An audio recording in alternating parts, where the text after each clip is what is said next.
جو اس وقت رائج الوقت جو طریقہ کار ہے کہ پرانی جماعت کو چھوڑ کر نئی جماعت کے پاس چلے جانا، جس کی امیدیں زیادہ ہوتی ہے جیتنے کے حوالے سے، اور پی ٹی آئی اس وقت سر فہرست ہے، تو میں یہ جاننا چاہوں گا، راجہ صاحب سے پوچھوں گا کہ کیا آپ کو آفر نہیں ہوئی کہ آپ بھی پی ٹی آئی میں شامل ہو کر تو وسطی کا ٹکٹ لیں اور وہاں سے الیکشن لڑیں اور یہ میک شور کر لیں کہ آپ نے اسمبلی میں پہنچنا ہے اور آپ نے منسٹر بھی بننا ہے؟ راج صاحب بڑی مہربانی، آپ تشریف لائے، بڑے مصروف تھے آپ.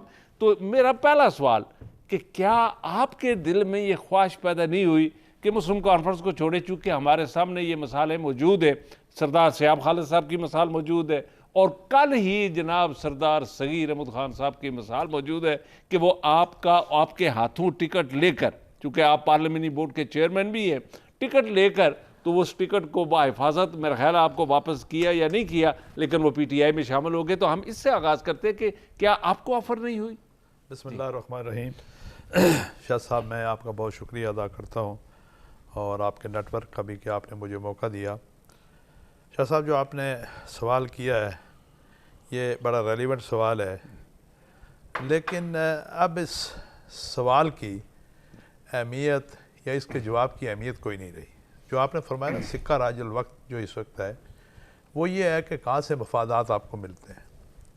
آپ نے مفادات کو پرائرٹی نمبر 1 پہ رکھنا ہے اور باقی ساری چیزوں کو بھول جانا ہے. آپ نے مجھ سے پوچھا، مجھے پی ٹی آئی نے تو خیر آفر نہیں کی، لیکن مجھے اور کئی جماعتوں کی طرف سے مختلف اوقات میں آفر ہوتی رہی اور بڑے ذمہ دار لوگ مجھے کہتے رہے، ایسے مہربان دوست جن سے میرا بڑا گہرا تعلق تھا، کچھ ایسی شخصیات جن کی میں عزت اور قدر کرتا تھا، وہ مجھے کہتے رہے مختلف مواقع پہ. لیکن اللہ کا لاکھ لاکھ شکر ادا کرتا ہوں کہ مجھ جیسے کمزور گناہگار انسان کو اللہ تعالیٰ نے یہ ہمت اور استقامت دی کہ میرے پاؤں میں لغزش نہیں آئی. اور یہ بھی اللہ کا شکر ہے کہ میں نے مسلم کانفرنس میں جب میں شامل ہوا تو آپ کو معلوم ہے کہ ہمارے حلقے میں برادری قبیلے کے حوالے سے بات ہوتی ہے تو میری برادری کا اس وقت 2500 ووٹ تھا. اگر برادری کے حوالے سے بات کی جائے تو 2500 میں سے پول کتنا ہونا تھا؟ 1500 ہو جانا تھا، 1200 ہو جانا تھا. لیکن میں نے اس وقت آزاد کشمیر اسمبلی کا ہائیسٹ ووٹ لیا 26,000 ووٹ، جب ٹوٹل 53,000 ووٹ تھا. یہ اللہ کی مہربانی کے بعد میری جماعت کی مہربانی تھی اور میرے استاد، میرے لیڈر مجاہد اول کی شفقت تھی، ان کی رہنمائی تھی. تو میں کبھی بھی اس بات کو نہیں بھول سکا کہ مجھے اللہ کی مہربانی کے بعد مسلم کانفرنس سے عزت بخشی تو میں اس کی پیٹھ میں چھرا نہیں گھونپ سکتا تھا. میں نے ایسے لوگ بھی دیکھے اس سیاست میں جن کو مسلم کانفرنس ہے، بلکہ اور جماعتوں میں بھی آپ دیکھ لیں، بڑا نوازا، بڑی عنایات کی، یعنی آدمی حیران ہوتا ہے کہ جب انہوں نے طوطا چشمش کی تو 1 منٹ کی دیر نہیں لگائی. لیکن اللہ کا لاکھ لاکھ شکر ہے، میں سچی بات ہے، استقامت بھی اللہ کی اچھا راج توفیق صاحب کے ہمارے بغیر ساتھ چونکہ ٹیلی فون لائن پہ موجود ہیں، راجہ منصور صاحب ایڈیشنل سیکرٹری جنرل ہیں اور parliamentary board P T I کے وہ ممبر بھی ہیں اور اپنے حلقہ سے وہ الیکشن بھی لڑ رہے ہیں. راج صاحب السلام علیکم. راجہ منصور صاحب آپ سن رہے ہیں؟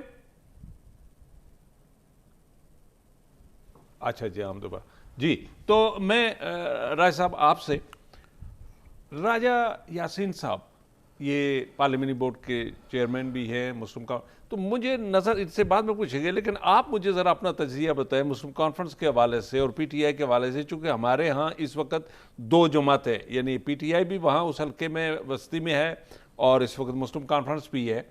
تو پی ٹی آئی کے جو کینڈیڈیٹ ہیں سردار تنویر صاحب، وہ ان کا انفیکٹ جو حلقہ ہے وہ راولہ کوٹ یعنی پاچھی اور اس سے تعلق رکھتے ہیں، اور لیکن ان کو ٹکٹ یہاں ہمارے اس بستی سے دے دیا گیا ہے.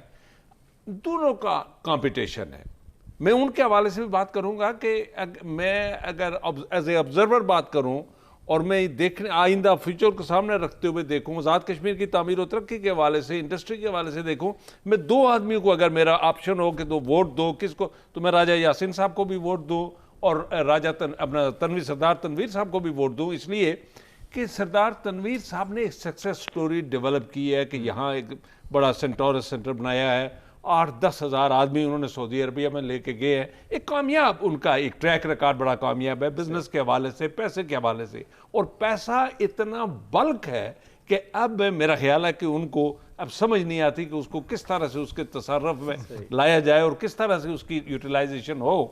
لیکن بہرحال ان کی بھی تو اب کیا دیکھ رہے ہیں کہ وسطی میں کون جیتے گا. ہمارے یہ راجہ صاحب بھی یہ شریف انسان ہیں, پیسے بھی نہیں ہیں, اور انہوں نے اپنا ٹریک ریکارڈ بھی بتا دیا کہ کتنے عرصے سے مسلم کانفرنس کے ساتھ وابستہ ہیں, اور کوئی بڑی امید بھی نہیں ہے کہ آنے والے الیکشن میں مسلم کانفرنس اپنی حکومت بنا سکے. میں سب سے پہلے شہزاد شکریہ. ذرائع تفنن میں یہ کہوں گا, جس طرح آپ نے وہ زبان پھسلن سے ہو جاتا ہے کہ راجہ تنویر الیاس صاحب, تو میں بھی جس طرح وہ ربلا کوٹ سے اٹھ کے آئے ہیں, تو میں بھی اگلے کسی دور میں شاید وہ اپنے نام کے ساتھ راجہ بھی لکھنا شروع کر دیں.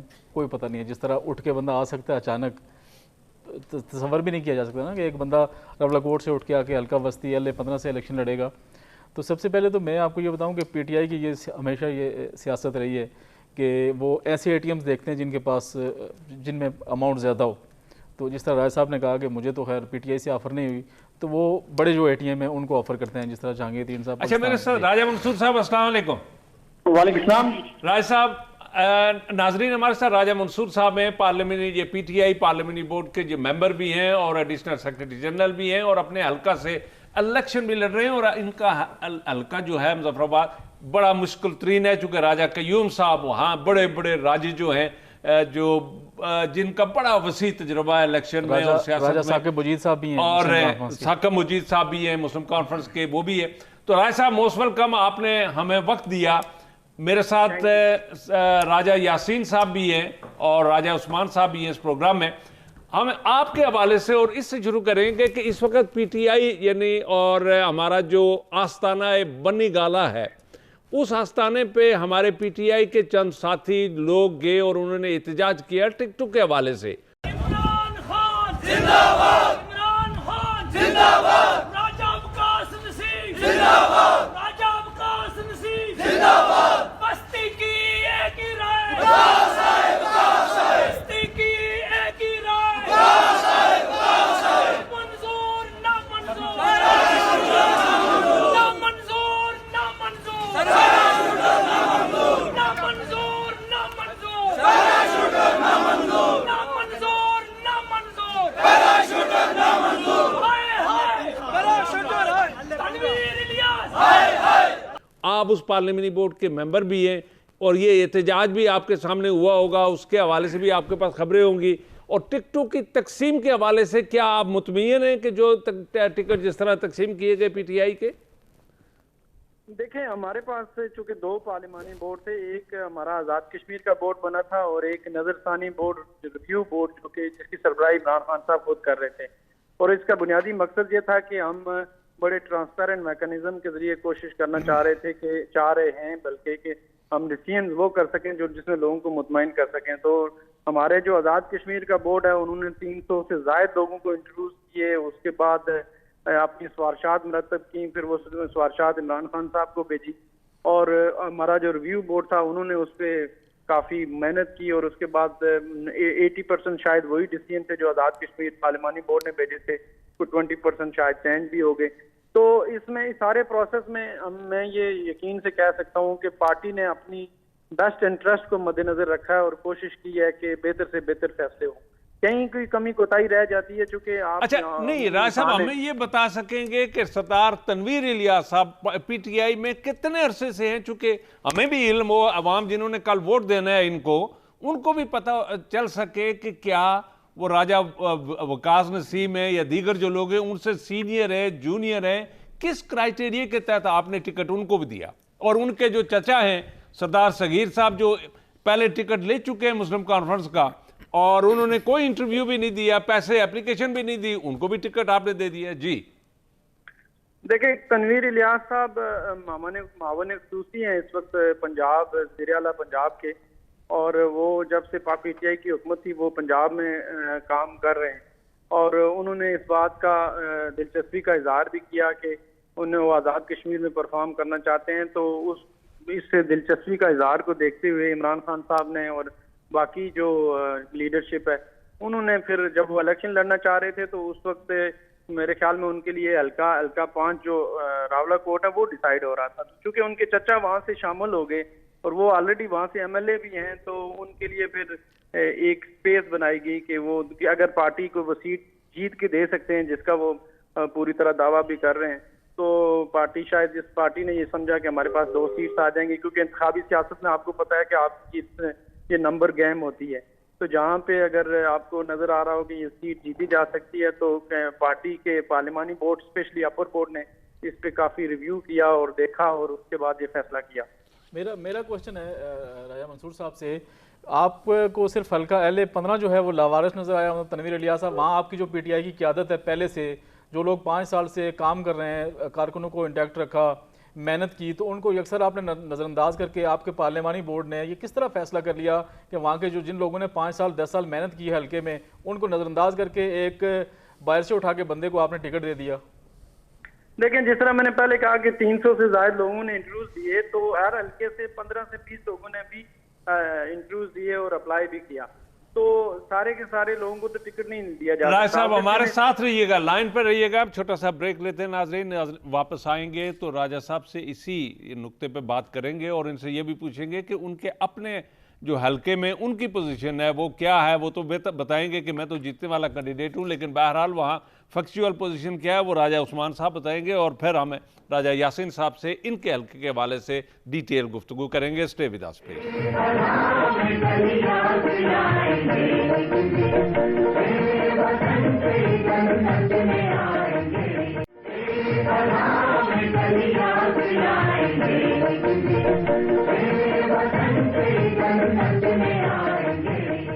ویلکم بیک ناظرین. تو جی رائے صاحب، تو آپ ہمیں یہ بتائیں، چلو یہ تو آپ نے تقسیم جس طرح کی یہ لوگ دیکھ رہے ہیں، اسس کر رہے ہیں اور اپریشیٹ بھی کریں گے، اور چند دنوں کے بعد آپ کے جو وہ باکس ہیں، بیلٹ باکس ہیں، وہ آپ کو بتا دیں گے کہ کس طرح آپ کے فیصلے ٹھیک ہوئے یا غلط ہوئے. اچھا یہ بتائیں کہ آپ کے اپنے حلقے میں آپ کی صورتحال کیا ہے، اور آپ چونکہ بڑے سینئر پالیٹیشین کے ساتھ آپ کا مقابلہ ہے اور راجہ مسلم کانفرنس کا بھی ایک بڑا تجربہ کار وہاں کینڈیڈیٹ ہے، تو اس حوالے سے آپ کی اپنی امید کیا ہے کہ کس طرح سے آپ کی الیکشن کمپین جا رہی ہے؟ دیکھیں غدیر صاحب، مجھے جو ایڈوانٹیج نظر یہی آ رہا ہے جس کا آپ نے ذکر کیا ہے کہ وہ بہت ہی سینئر ہو گئے. ہمارے جو 2 بزرگ سیاسی رہنما ہیں وہاں پہ، جو پچھلے 40 سے 45 سال میں وہاں پہ راج کر رہے ہیں اور تقریباً 9 الیکشن لڑ چکے ہیں وہ تو جس کی وجہ سے مجھے یہ ایڈوانٹیج ہو رہا ہے کہ وہاں کے لوگ اکتائے ہوئے ہیں، ان کو کبھی چوائس اس طرح کی نہیں دی گئی اور ان کے پاس یہ موقع نہیں ملا کہ وہ کبھی اقتداری پارٹی میں کسی نئے فریش فیس کو آزما سکیں.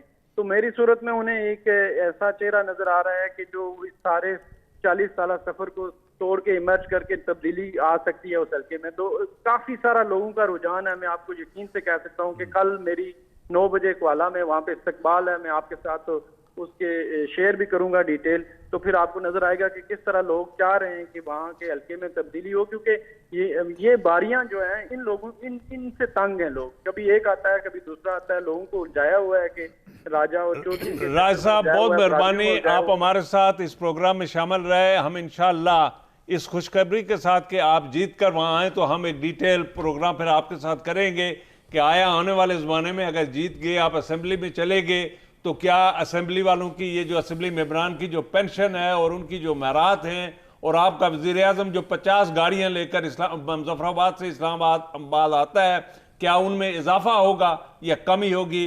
ہم وہ آپ سے اس وقت پوچھیں گے. بڑی مہربانی، تھینک یو ویری مچ. جی راج صاحب، یہ راجہ منصور صاحب تھے، آپ نے بھی وہاں ٹکٹ دیا ہوا ہے. وہاں ساکھا مجید صاحب ہیں، بڑے اچھے کارکن ہیں.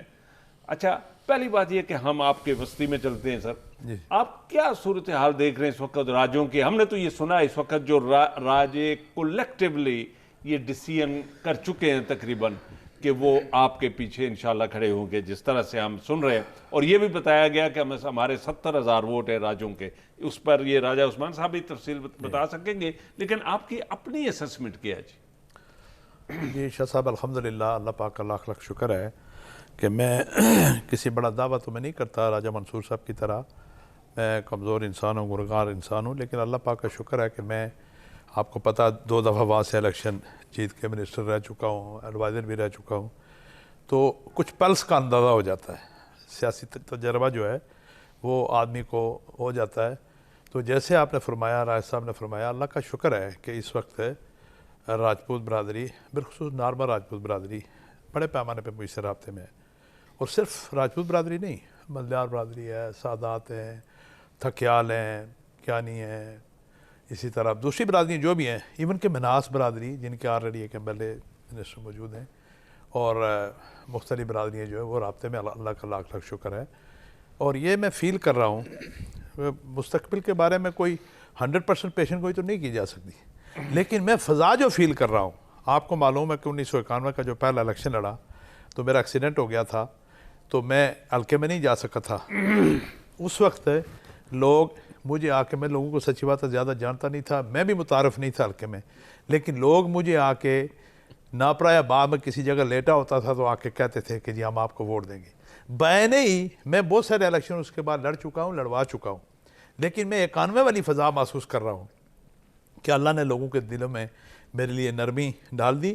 اور مجھے جس طریقے سے لوگ رابطہ کر رہے ہیں کہ کوئی فون نمبر لے کر رابطہ کر رہا ہے. رائے صاحب چونکہ ہمارے پاس وقت بہت کم ہوتا ہے، آپ کی پرائرٹی نمبر 1 کیا ہو کہ اگر آپ جیت گئے تو ہم یہ دیکھتے ہیں چونکہ وسطی ایک ہمارا انٹری گیٹ ہے ڈسٹرکٹ باغ کے لیے، تو باغ کے لیے آپ کا کیا پلان ہے؟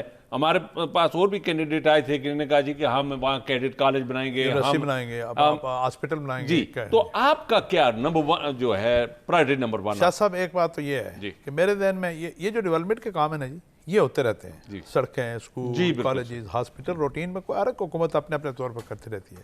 لیکن میرے خیال میں جو سب سے ایک بنیادی ایلیمنٹ ہے جس کا مجھے شدت سے احساس ہوتا ہے وہ نوجوانوں میں بے روزگاری اور احساس محرومی. اور یہ ایک ایسا افریت ہے، ایسی ایک مصیبت ہے کہ جو نوجوان نسل کو تو چاٹ رہی ہے لیکن ایٹ دا سیم ٹائم ان کو باغیانہ روش پہ آمادہ کر رہی ہے. تو اگر اللہ نے مجھے موقع دیا، کچھ تو میرے ذہن میں آئیڈیاز ہیں، کچھ اللہ نے مجھے موقع دیا، اگر اسمبلی میں پہنچ گیا تو میں اس بات پہ کردار ادا کروں گا. ایک بات کہ نوجوانوں کے لیے کم از کم یہ جو روزگار کے ذرائع کیسے پیدا ہوں، اور وہ ضروری نہیں کہ وہ سرکاری ملازمت ہو. جی بالکل، یہ سوچ اب پرانی ہو گئی ہے. کتنی سرکاری ملازمتیں ہوں، لاکھوں ملازمت. دوسری بات میری کوشش یہ ہوگی کہ بلدیاتی الیکشن کے لیے میں کردار ادا کروں کہ سیاست کی نرسری جو ہے وہ بلدیاتی الیکشن ہوتی ہے. جی بالکل صحیح. تو میری پرائرٹی یہ ہے. ڈیولپمنٹ کے کام بھی آبویسلی یقیناً وہ ہیں، لیکن وہ ایک سڑک یا ایک اسکول یا کالج کا نام تو یہاں میں نہیں لے سکتا، وہ بھی یقیناً ہے.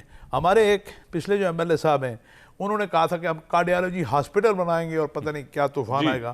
تو وہ آپ کے سامنے ہی ہے کہ اس کی شاید اینٹ بھی نہیں رکھی جا سکتی. وہ وعدہ ایسے ہی تھا، اس پہ بھی میں کام کروں گا. وہ بستی کے لوگوں کو یہ جو خبر دی گئی، اللہ نے توفیق دی تو میں اس کی تکمیل کروں گا. ڈیولپمنٹ کے اور بھی بہت سارے کام ہیں، لیکن بنیادی چیزیں جو میں نے 2 آپ کو بتائی. اور تیسری بات، بستی کے جو ووٹر ہیں 2 ادوار میں، یہ دور جو ابھی گزر رہا اور اس سے پچھلا، ایک ان کو بڑی شکایت رہی ہے کہ عزت نفس برے طریقے سے مجروح ہوئی. جی بالکل. اگر اللہ نے توفیق دی تو عزت نفس پال کروں گا. رائے صاحب یہاں ہمارا جو باغ ہے وہاں ایک نالا مال، ایک قدرت کی طرف سے ایک بلک یعنی کوانٹٹی میں پانی موجود ہے، اور میں یہ دیکھ رہا ہوں کہ اب نالا لئی اور اس علاقے سے جو پانی باٹلنگ یہاں ہوتی ہے اور یہ جا کر باغ بھی بکتی ہے، راولا کوٹ بھی بکتا ہے پانی، اور میرپور اور ایوری ویئر. ہم آج تک کوئی ہمارا ایسا ویژنری کوئی پالیٹیشین نہیں جا سکا کہ باغ کی کسی کی جگہ پر کوئی باٹلنگ سینٹر وہاں منرل واٹر پیک یعنی وہاں یہ لگ سکتا. نمبر 1 اس پورے دریا پہ، ریور پہ، رائٹ اینڈ لیفٹ پہ وہ جگہیں ایکوائر کر کے موٹل اینڈ ہوٹل بنوا سکتا ٹورزم کے لیے حساب سے. یعنی ہمارے یہاں بہترین لوکیشنز ہیں اور اسلام آباد سے 2.5 اور 3 گھنٹے کا ڈسٹنس ہے، لیکن ہم وہاں ڈیولپمنٹ نہیں کر سکے. رائے صاحب اسی پر آپ آؤ، آپ کیا اگر آپ ایم ایل اے بن جائیں آپ باغ کے لیے کیا کریں گے اور کس طرح سے اس کو ڈیولپ کریں گے؟ جی سب سے پہلے جو مال کا آپ نے ذکر کیا، میں اس کا ذکر بھی یہاں کرنا چاہوں گا کہ آپ رن آف دا ریور وہاں اگر ہم بجلی پیدا کرنا چاہیں تو ہمارے پاس میرے خیال سے اتنا پانی ہے کہ اس کو ہم یوز کر کے پھر آگے لوگوں کے استعمال کے لیے چھوڑ سکتے ہیں. تو یہ بھی ایک اس پہ بھی غور کیا جا سکتا ہے. تو سب سے پہلے تو جس طرح رائے صاحب نے کہا کہ لوگوں کی جو بیسک نیڈس ہیں ان کو پورا کرنا چاہیے. وہاں یہ دیکھنا چاہیے کہ لوگوں کی بنیادی ضروریات ہیں وہ کیا کیا ہیں. کافی سارے لوگ ہمارے جو نوجوان ہیں یونیورسٹیز سے فارغ ہو رہے ہیں، بے روزگار ہیں. پاکستان میں بھی جابس کے مواقع نہیں ہیں، وہاں پہ بھی جابس کے مواقع تو ہیں ہی نہیں. آف کورس ہمارے ہاں جس طرح پچھلی دفعہ بھی آپ نے کہا، اس سے پچھلی دفعہ بھی کہا کہ انڈسٹریز تو لگ نہیں رہی ہیں وہاں پہ. انڈسٹریز ہیں ہی نہیں. جب انڈسٹریز نہیں ہوں گی تو آپ جابس کہاں سے دیں گے لوگوں کو؟ اور اس کے علاوہ سرکاری جابز میں آپ کلریکل جابز میں آپ کتنے لوگوں کو آپ بھرتی کر کے ان کو کھپائیں گے؟ تو یہ ایک بڑا مشکل کام ہے. اور رائے صاحب نے تو کہا جی کہ جابز کے مواقع پیدا کریں گے پرائیویٹ طور پہ کے اوپر پیدا کیے جا سکتے ہیں. آپ کی توجہ ایک جو خوشحاب ہے پاکستان، پنجاب کا ایک ڈسٹرکٹ ہے، وہاں کا ایک ڈی سی ہے اور اس ڈی سی نے اپنی کیپیسٹی میں رہتے ہوئے وہاں تقریباً 6 بلین روپیز کی لوگوں سے انویسٹمنٹ کرائی. اپنے دفتر میں جب اس کے پاس کوئی انڈسٹریلسٹ آ جاتا تھا تو وہ اپنی سیٹ چھوڑ کر نیچے صوفے پہ بیٹھ جاتا تھا اور اسے یہ انٹروڈکشن کرتا تھا کہ میرے ڈسٹرکٹ میں یہ اپرچونیٹیز ہیں, یہ لوگ بے روزگار ہیں, کیا آپ میری مدد کر سکتے ہیں, اگر کوئی بیوہ تھی تو کوئی مشین دے سکتے ہیں, فلاں فلاں. کرتے کرتے اس نے 70% لوگوں کی بے روزگاری اس ڈی سی نے ختم کر دی. اپنی اس یعنی ڈی سی تو تھا لیکن اپنے تعلق اور اپنی یعنی نیک نامی اور اس اپنی زبان. آپ سے میرا پہلا سوال یہ ہے, آپ ایم ایل ایز پینشن لیتے ہیں اور سردار خالد ابراہیم خان صاحب نے اس پر احتجاج بھی کیا اور آخر دم تک اس شخص نے اس پینشن کو نہیں لیا. یہ آپ پہ ویلفیئر کا کام کرتے ہیں, والنٹیئر کام کرتے ہیں کہ جی میں الیکشن لڑوں, لوگوں کے کام آ سکوں اور لوگوں کی خدمت کر سکوں. نمبر 1 کہ کیا آپ اس پینشن لیں گے کنٹینیوسلی, اس لا کو کنٹینیو رکھنا کے لیے آپ بھی اپنا ووٹ دیں گے, کنٹینیو رکھوائیں گے؟ نمبر 1. نمبر 2, آپ سمال انڈسٹری, کاٹیج انڈسٹری کے حوالے سے اور سکول جو ہمارے آج تک کسی طرح ویران پڑے ہوئے ہیں, ان کی چھتیں نہیں ہیں, تعمیرات نہیں ہو سکی, اس حوالے سے آپ کا کیا ویژن ہے؟ شاہ صاحب, پہلا جو آپ نے سوال کیا, میں آپ کی اطلاع کے لیے آلریڈی میں پینشن لے رہا ہوں, اس لیے کہ میں سابق ایم ایل اے ہوں, پینشن لے رہا ہوں.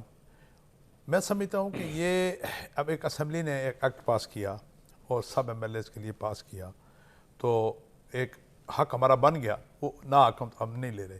لیکن جس سینس میں آپ بات کر رہے ہیں وہ میں سمجھتا ہوں کہ پریویل کرتا ہے.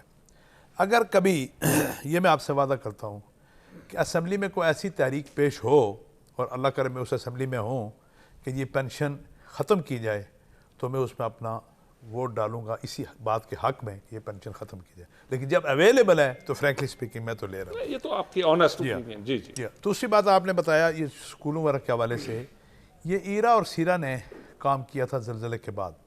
بہت سارے اسکول, کالجز, ہاسپٹلز, ڈسپنسریز بن گئیں, لیکن بہت سارا کام باقی رہ گیا اور وہ ختم ہو گئے, وہ چلے گئے وہ سارے لوگ. یہ بڑی ضرورت ہے. خود میرے اپنے گاؤں میں اور میرے اپنے حلقے میں بہت سارے اسکول ایسے ہیں جہاں کے بچے باہر دھوپ میں بیٹھ کے تعلیم حاصل کرتے ہیں بارش میں.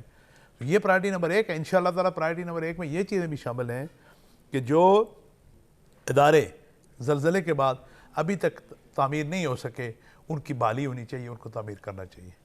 بالکل یہ بات ہے. جی میرا صاحب, اپنے ایک ویڈیو دکھاؤں گا کہ پرائم منسٹر جو انگلینڈ ہے وہ ٹرین کو پکڑنے کے لیے کس طرح سے بھاگ رہا ہے. Hi, Boris!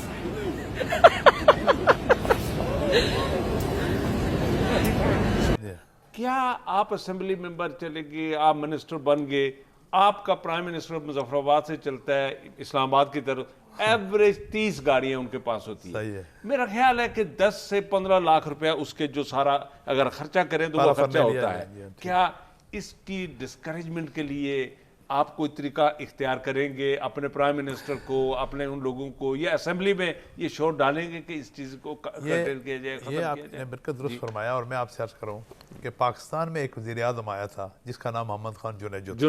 بالکل صحیح. اس شخص نے سادگی کی روایت ڈالی تھی. بالکل اس نے بڑے بڑے فن خان, بیوروکریٹ اور بڑے بڑے اداروں کے جو لوگ تھے ان کو سوزوکی پہ بٹھا دیا تھا. بالکل. خود اس نے اپنے گھر میں, اور معراج محمد خان جو تھے, معراج خالد, ان دونوں نے سادگی کی روایت کا. معراج خالد بینگ پرائم منسٹر, یہ ادھر F6 میں کوٹھی میں, چھوٹی سی کوٹھی میں وہ رہتے تھے, انہوں نے پرائم منسٹر. یہ ہو سکتا ہے, پاسبل ہے. نہ کسی نے جنیجو کو آ کے کسی نے باہر سے آدمی نے مار دیا, نہ معراج خالد کو کسی نے مارا, وہ بینگ پرائم منسٹر اپنا وقت پورا کر گئے. یہ صرف ہماری سچی بات ہے, ذہنی غلامی کی بات ہے. ہم لوگ مرعوب ہوتے ہیں اور مرعوب کرتے ہیں کسی کو اپنی ٹھوٹ ہاں سے, گاڑیاں بہت زیادہ ہوں, ہٹو بچوں کا شور ہو, تو حالانکہ کوئی ایسی بات نہیں. میں جو موجودہ پرائم منسٹر ہیں قابل احترام ہیں, مجھے پتا ہے کہ کسی نے ان کو نہیں مارا, شریف آدمی ہے, انہوں نے کسی کا قتل تھوڑا ہی کیا ہوا ہے. جو سابقہ پرائم منسٹر تھے ان کو بھی کسی نے نہیں مارنا تھا. لیکن یہ ایک سچی بات ہے, انکلوڈنگ مائی سیلف پرہیپس, ہم لوگ ذہنی غلامی میں مبتلا ہیں کہ جب تک پروٹوکول ایوی نہ ہو, گاڑی کوئی آ کے نہ کھولے, تو ہمارے آخری میرے پاس 1 منٹ.